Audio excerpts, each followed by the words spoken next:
आज हम एक्सप्लेन करने वाले हैं एक ज़ॉम्बी मूवी जहां हमें दिखाया जाता है कि शहर में एक वायरस फैल चुका है जिसके चपेट में आने वाले लोग ज़ॉम्बी बन रहे थे।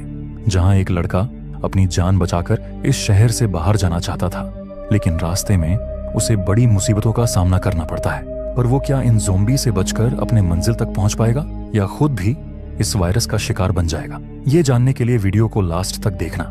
तो मूवी की शुरुआत में हमें सुजुकी नामक लड़का दिखाया जाता है जो एक मांगा आर्टिस्ट था। मांगा यानी एक प्रकार का स्केच होता है। सुजुकी अपने मांगा पर बहुत मेहनत कर रहा था, लेकिन उसे ऐसा कोई भी पब्लिशर नहीं मिलता जो उसकी मांगा को पसंद करके अच्छी तरह से पब्लिश करे। अब काम की कमी होने के कारण सुजुकी को छोटी मोटी नौकरी करनी पड़ती है। फिर हमें पता चलता है कि सुजुकी की एक गर्लफ्रेंड भी थी जिसका नाम था टेको। टेको को सुजुकी के लिए बहुत बुरा लगता था क्योंकि सुजुकी इतना अच्छा आर्टिस्ट होने के बावजूद भी उसे कहीं काम नहीं मिल रहा था। लेकिन बढ़ते समय के साथ टेको भी सुजुकी से फ्रस्ट्रेटेड होने लगी थी क्योंकि सुजुकी टेको के ही घर में रहता था और उसका आधे से ज्यादा खर्चा टेको ही उठाती थी। फिर एक दिन इन दोनों के बीच झगड़ा हो जाता है जहां टेको गुस्से में आकर सुजुकी को घर से बाहर निकाल देती है, जिसके बाद सुजुकी अपना सामान लेकर वहां से निकल जाता है। फिर न्यूज चैनल में दिखाया जाता है कि शहर में किसी तरह का वायरस आ चुका है जिसके चपेट में आने वाले लोग अपना मानसिक संतुलन खो रहे हैं और किसी जानवर की तरह एक दूसरे को काटने लगे हैं, जिस वजह से यह वायरस तेजी से शहर में फैल रहा है। जिसके बाद हम सुजुकी को देखते हैं जो उदास होकर पार्क में बैठा था क्योंकि उसके पास रहने के लिए कोई भी घर नहीं था। इसलिए वो पूरी रात इसी पार्क में गुजारता है और सुबह होते ही वो अपने काम पर चला जाता है जहां उसका बॉस उसे मांगा कंप्लीट करने के लिए बहुत सारा काम दे देता है। इसलिए सुजुकी रात भर ऑफिस में बैठकर काम करने लगता है, जिस दौरान उसे टेको की कॉल आती है जहां वो अपने बुरे व्यवहार के लिए सुजुकी से माफी मांगती है और उसे वापस अपने घर बुलाती है। लेकिन काफी काम होने की वजह से सुजुकी नहीं जा पाता। पर टेको की आवाज से ऐसा लग रहा था कि उसकी तबीयत बहुत खराब है, इसलिए सुजुकी सुबह होते ही तुरंत उसके घर चला जाता है। लेकिन दरवाजा खटखटाने के बाद भी टेको दरवाजा नहीं खोलती। सुजुकी उसे कई बार आवाज लगाता है लेकिन अंदर से कोई रिस्पॉन्स नहीं आता, जिससे सुजुकी को कुछ गड़बड़ लगती है। इसलिए वो लेटर स्लॉट से अंदर देखने की कोशिश करता है जहां अंदर टेको अपने शरीर को अजीब तरह से मोड़ रही थी। जब सुजुकी उसे बुलाता है तो वो बड़ी अजीब हरकतें करते हुए उसके पास आती है और अचानक उस पर अटैक कर देती है। तब उसकी शक्ल बहुत डरावनी दिख रही थी। वो बार बार सुजुकी को काटने की कोशिश कर रही थी जैसे कि वो अपने कंट्रोल में नहीं हो, जिससे हम लोग समझ जाते हैं कि उस वायरस ने टेको को भी अपना शिकार बना लिया था। यानी टेको एक ज़ॉम्बी बन चुकी थी। जिसके बाद सुजुकी खुद को बचाते हुए टेको को घर के अंदर धकेलना चाहता है, लेकिन टेको बड़ी अजीब तरह से मूव करती है और अपने पैरों से भी उस पर अटैक करती है। जहां टेको उसे काटने ही वाली थी कि तभी सुजुकी दरवाजा बीच में अटका देता है, लेकिन टेको उस दरवाजे को भी काटने लगती है, जिस वजह से उसके सारे दांत टूट जाते हैं। पर उसे कुछ भी फर्क नहीं पड़ता, मानो उसे दर्द महसूस ही ना हो रहा हो। जिसके बाद वो सुजुकी को घसीट कर अंदर ले जाती है और उस पर अटैक करने लगती है। सुजुकी उससे बचने की काफी कोशिश करता है, लेकिन आखिरकार वो उसे काट ही लेती है। अब खुद की बचाव में जब सुजुकी उसे पीछे धकेलता है तो एक नुकीली ट्रॉफी टेको के सर में घुस जाती है और वहीं पर वो अपना दम तोड़ देती है। यह सब देखकर सुजुकी बहुत डर गया था। वो तुरंत अपना सामान उठाकर अपने ऑफिस की ओर निकल पड़ता है। ऑफिस पहुंचकर सुजुकी देखता है कि उसका दोस्त अपने हाथ में एक बेसबॉल बैट पकड़े हुए था और उसके ऊपर बहुत सारा खून लगा हुआ था क्योंकि उसने एक इन्फेक्टेड आदमी को मार दिया था। तभी उनका बॉस भी वहां आ जाता है और वो भी अब ज़ॉम्बी बन चुका था। उसे देखकर सुजुकी का दोस्त बहुत डर जाता है, वो बॉस को भी मार देता है। लेकिन सुजुकी को समझ नहीं आ रहा था कि इन लोगों के साथ यह सब क्या हो रहा है। जिस पर उसका दोस्त कहता है कि शायद यह किसी तरह का वायरस है जो धीरे धीरे शहर में फैल रहा है। अगर ये इन्फेक्टेड लोग यानी ज़ॉम्बी किसी नॉर्मल इंसान को काट लें तो वो भी इनकी तरह ज़ॉम्बी बन जाएगा। इसलिए खुद को बचाने के लिए मुझे इन लोगों को मारना पड़ा। अब उसकी बात सुनकर सुजुकी बहुत डर जाता है क्योंकि उसे भी टेको ने यानी एक ज़ॉम्बी ने काट लिया था। लेकिन सोचने वाली बात थी कि सुजुकी अभी तक ज़ॉम्बी में कन्वर्ट क्यों नहीं हुआ। दरअसल टेको के सारे दांत पहले ही टूट चुके थे, इसलिए काटने के बावजूद भी सुजुकी इन्फेक्टेड नहीं हुआ। और तभी उसका दोस्त भी ज़ॉम्बी बनने लगता है क्योंकि उसे भी एक ज़ॉम्बी ने काट लिया था, लेकिन वो पूरी तरह से ज़ॉम्बी बन जाता इससे पहले ही वो खुद से अपना गला काट देता है। यह देखकर सुजुकी बहुत डर जाता है और तुरंत वहां से भागकर सिटी में आता है जहां उसे आसमान में कई सारे मिलिट्री एरोप्लेन्स उड़ते हुए दिखते हैं। इसका मतलब था कि शहर में इमरजेंसी अलर्ट हो चुका है। शहर में आधे से ज्यादा लोग तो ज़ॉम्बी बन चुके थे और बचे खुचे लोगों को भी काटकर उन्हें इन्फेक्टेड कर रहे थे। सुजुकी इनसे बचते हुए एक टैक्सी के पास पहुंचता है। तभी वहां एक लड़की भी आती है जिसका नाम था हिरोमी। वो भी ज़ॉम्बी से बचकर भाग रही थी। तभी वहां सूट बूट पहना हुआ आदमी आकर टैक्सी में बैठ जाता है। सुजुकी और हिरोमी भी उसके साथ गाड़ी में बैठ जाते हैं। टैक्सी का ड्राइवर भी तुरंत गाड़ी को भगाने लगता है। अब कुछ आगे जाते ही वो सूट बूट वाला आदमी ज़ॉम्बी बनने लगता है, क्योंकि उसे भी किसी ज़ॉम्बी ने काट लिया था और वो भी अब इन्फेक्टेड हो चुका था। ज़ॉम्बी बनते ही वो आदमी इन लोगों पर अटैक करने लगता है, जिस दौरान वो टैक्सी ड्राइवर को ही काट लेता है। वो आदमी सुजुकी पर भी अटैक करने लगता है, लेकिन सुजुकी उसे गाड़ी से ही बाहर धकेल देता है। पर वो आदमी उसका पैर पकड़कर उसे भी नीचे खींचने लगता है। लेकिन सुजुकी हिरोमी की मदद लेकर किसी तरह खुद को छुड़ा लेता है। पर उनके सामने और एक प्रॉब्लम खड़ी हो जाती है, क्योंकि वो टैक्सी ड्राइवर उस आदमी के काटने से अब ज़ॉम्बी बनने लगा था। अब ज़ॉम्बी बनने से वो ड्राइवर अपना होश खो देता है, जिससे इनकी गाड़ी का बहुत बड़ा एक्सीडेंट हो जाता है, जिस वजह से सुजुकी और हिरोमी बेहोश हो जाते हैं। लेकिन जब इन्हें होश आता है तो वो लोग देखते हैं कि पूरा शहर ज़ॉम्बी की वजह से बर्बाद हो चुका था। जिसके बाद इंटरनेट की मदद से उन्हें पता चलता है कि यह वायरस पूरे शहर में फैल चुका है। इस वायरस के चपेट में आने वाले लोग ज़ॉम्बी बन जाते हैं। ज़ॉम्बी बनने के बाद इंसान अपनी याददाश्त खो देता है, लेकिन वो लोग अपना काम यानी उनका प्रोफेशन नहीं भूलते। इसके बाद उन्हें एक माउंटेन के बारे में पता चलता है जहां इस वायरस का नामो निशान नहीं था, इसलिए यह दोनों उस तरफ निकल पड़ते हैं। अब जाते हुए उन्हें रात हो जाती है और साथ ही उन्हें भूख भी लगी थी, इसलिए एक सेफ जगह देखकर ये दोनों वहां रुक जाते हैं। अब सुबह होने के बाद सुजुकी देखता है कि हिरोमी के गर्दन पर एक ज़ॉम्बी का निशान था, लेकिन हिरोमी बताती है कि यह निशान एक बच्चे के काटने का है। मुझे किसी भी ज़ॉम्बी ने नहीं काटा। अगर मैं इन्फेक्टेड होती तो मैं कब की ज़ॉम्बी बन चुकी होती।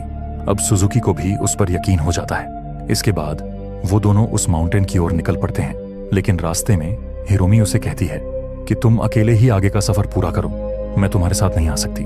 सुजुकी समझ नहीं पाता कि हिरोमी उसे ऐसा क्यों कह रही है, लेकिन तभी अचानक हिरोमी ज़ॉम्बी बनने लगती है, यानी वो गर्दन वाला निशान ज़ॉम्बी के काटने का ही था। यह देखकर सुजुकी वहां से भागने लगता है, जहां भागते हुए उसे रास्ते में एक आदमी दिखता है। लेकिन सुजुकी जब उससे मदद मांगने जाता है तो उसे पता चलता है कि वो आदमी एक वो ज़ॉम्बी सुजुकी को देखते ही उस पर अटैक कर देता है। लेकिन वो सुजुकी को कुछ कर पाता उससे पहले ही वहां हिरोमी आकर उसे बचा लेती है। इसके बाद हिरोमी अपना हाथ सुजुकी की तरफ बढ़ाती है, जिससे हमें पता चलता है कि वो पूरी तरह से ज़ॉम्बी नहीं बनी थी। वो आधी इंसान और आधी ज़ॉम्बी थी। अब सुजुकी डरते हुए अपना सामान लेकर वहां से निकलने लगता है, लेकिन वो हिरोमी को ऐसा छोड़कर नहीं जा पाता और उसे भी अपने साथ ले लेता है। अगले दिन सुजुकी उसे अपने कंधे पर लादकर आगे बढ़ने लगता है, जहां उसे रास्ते में एक शॉपिंग कार्ट मिलती है। सुजुकी उसमें हिरोमी को बैठाकर आगे बढ़ने लगता है, जहां कुछ आगे जाने पर उसे एक शॉप दिखाई देती है, लेकिन वो शॉप ज़ॉम्बी की वजह से पूरी बर्बाद हो चुकी थी। अब सुजुकी शॉप के अंदर अपने लिए कुछ कपड़े सिलेक्ट कर रहा था कि तभी वहां शॉप का मालिक आ जाता है, जो अब एक ज़ॉम्बी बन चुका था। वो सुजुकी को पूछता है कि तुम्हें क्या चाहिए। इतना कहकर वो उस पर अटैक कर देता है, लेकिन तभी वहां पर याबू नाम की लड़की आकर सुजुकी को बचा लेती है। याबू अकेली नहीं थी, उसके साथ कुछ और सर्वाइवल भी थे। ये लोग एक बिल्डिंग के टेरेस पर रहते थे ताकि ज़ॉम्बी इन लोगों तक ना पहुंच पाए। जब इन लोगों को खाना लाना होता था तब इनका एक ग्रुप टेरेस से चिल्लाकर या बर्तन बजाकर ज़ॉम्बी का ध्यान अपनी तरफ करते थे, और इसका फायदा उठाकर इनका दूसरा ग्रुप पीछे से खाना ले आता था। अब यह लोग सुजुकी और हिरोमी को भी वहां रहने की जगह दे देते हैं, लेकिन सुजुकी इन लोगों को नहीं बताता कि हिरोमी आधी इंसान और आधी ज़ॉम्बी है। वह हिरोमी को बीमार बताकर उसकी आंख पर एक पट्टी बांध देता है ताकि किसी को भी उसकी आंख देखकर शक ना हो। वहीं उन लोगों में एक लूरा नाम का आदमी था, जो इन सब लोगों का लीडर होता है। अब जो सुजुकी के पास शॉटगन थी वो लूरा को पसंद आ जाती है, क्योंकि सुजुकी की गन बहुत पुरानी और रेयर थी। अब रात में याबू सुजुकी से पूछती हैं कि वो हिरोमी से कब मिला, जिस पर सुजुकी बताता है कि जब वह टाउन से भाग रहा था तभी हिरोमी और उसकी मुलाकात हुई। याबू बताती है कि वो एक नर्स है, वह खुद हिरोमी का अच्छे से ध्यान रखेगी। अब अगले दिन लूरा सबसे कहता है कि खाना खत्म हो रहा है, इसलिए हमें खाना लाने बाहर जाना होगा। इससे पहले वह सुजुकी से उसकी शॉटगन मांगता है। लूरा कहता है कि वह इस ग्रुप का लीडर है, इसलिए यह गन उसके पास होनी चाहिए, लेकिन सुजुकी गन देने से साफ मना कर देता है, जिस पर लुरा और उसके आदमी हिरोमी को जान से मारने की धमकी देते हैं। लेकिन जब वे हिरोमी को पकड़ने जाते हैं तो हिरोमी उन्हें उठाकर दूर फेंक देती है, क्योंकि ज़ॉम्बी बनने की वजह से उसके अंदर पावर आ चुकी थी। लेकिन इस दौरान उसकी आंखों से पट्टी खुल जाती है और सबको पता चल जाता है कि हिरोमी ज़ॉम्बी है।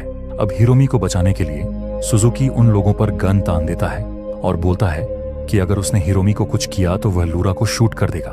लेकिन इसके बावजूद लुरा हिरोमी को एयर गन से मार देता है। इसके बाद लुरा के आदमी सुजुकी से उसकी गन छीन लेते हैं और उसकी बहुत पिटाई करते हैं। इसके बाद लुरा के साथ लुरा पर बहुत गुस्सा होते हैं और कहते हैं कि उसने हिरोमी को क्यों मारा। दरअसल उसके आदमियों की हिरोमी पर गंदी नजर थी, इसलिए वे लुरा पर गुस्सा करते हैं और कहते हैं कि लुरा उनका कोई लीडर नहीं है, सारे लोग यहाँ पर इक्वल हैं। ये बात लुरा को बिल्कुल भी पसंद नहीं आती। इसके बाद सुजुकी जब हिरोमी को देखने के लिए जाता है तो याबू उसे बताती है कि हिरोमी अभी तक जिंदा है, उसकी धड़कनें चल रही हैं। याबू कहती हैं कि तुम हिरोमी की बिल्कुल भी फिक्र मत करो, मैं उसका पूरा ख्याल रखूंगी। जिसके बाद सब लोग खाना लेने जाते हैं, लेकिन लुरा के दिमाग में कुछ और ही प्लानिंग चल रही थी। वह सबको दिखाना चाहता था कि वह ही सबका लीडर है। वह अपनी इज्जत को वापस पाना चाहता था। इसलिए लुरा कंट्रोल रूम में जाता है और जिस हॉल में सब लोग खाना लेने आए थे वहां का स्पीकर ऑन कर देता है, जिससे सारे ज़ॉम्बी हॉल के अंदर आने लगते हैं और एक एक करके सारे लोगों को मारने लगते हैं। लेकिन सुजुकी खुद को बचाने के लिए एक लॉकर के अंदर छुप जाता है। इसके बाद हम बाहर का सीन देखते हैं, जहां एक एथलीट ज़ॉम्बी दूर से भागते हुए आकर एक ऊंची छलांग लगाता है और उसी टेरेस पर पहुंच जाता है जहां सारे लोग रहते थे। इसके बाद वह ज़ॉम्बी टेरेस पर मौजूद सारे लोगों पर अटैक कर देता है। याबू को जब इस बारे में पता चलता है तो वह हिरोमी को लेकर छुप जाती है और वॉकी टॉकी की मदद से सुजुकी को इन्फॉर्म करती है कि एक ज़ॉम्बी ने टेरेस पर हमला कर दिया है, जिस पर सुजुकी उन्हें किसी भी तरह बेसमेंट में आने के लिए कहता है। अब बाहर से कोई आवाज न आने पर सुजुकी उस लॉकर से बाहर निकलता है, लेकिन बाहर आते ही एक ज़ॉम्बी उस पर अटैक करके उसके हाथ पर काट लेता है, जिससे सुजुकी बहुत डर जाता है।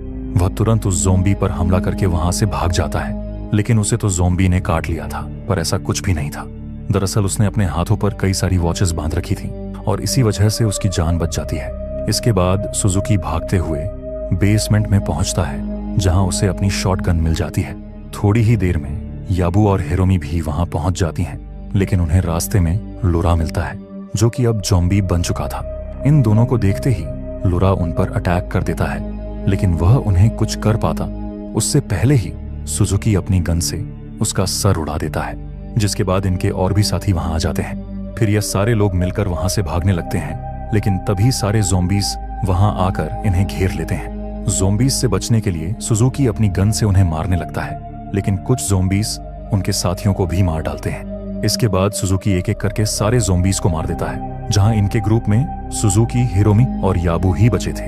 अब यह तीनों यहां से जा ही रहे थे कि तभी इनके सामने वह एथलीट ज़ॉम्बी आ जाता है। उसे देखते ही सुजुकी उस पर कई सारी गोलियां चलाता है, लेकिन वह ज़ॉम्बी छलांग लगाते हुए सारी गोलियों को डॉज करता है। पर काफी कोशिशों के बाद सुजुकी उसे गोली मार ही देता है, लेकिन इसके बावजूद वह ज़ॉम्बी नहीं मरता। वह फिर खड़ा होकर इन लोगों की ओर बढ़ता है, जहां अब सुजुकी की गन में गोलियां भी नहीं थी। लेकिन जैसे ही वह ज़ॉम्बी उन पर अटैक करता है कि तभी सुजुकी भी भागते हुए अपनी गन से उसका सर फोड़ देता है, जिससे वह ज़ॉम्बी वहीं पर मारा जाता है। जिसके बाद यह तीनों गाड़ी में बैठकर उसे माउंटेन की ओर निकल पड़ते हैं और इसी सीन के साथ यह मूवी यहीं खत्म होती है। तो अगर एक्सप्लेनेशन पसंद आया हो तो वीडियो को लाइक करके चैनल को सब्सक्राइब कर देना और वीडियो को हाइप देना तो बिल्कुल भी मत भूलना। अगली वीडियो में मिलते हैं किसी इंटरेस्टिंग मूवी के साथ। तब तक के लिए बाय बाय।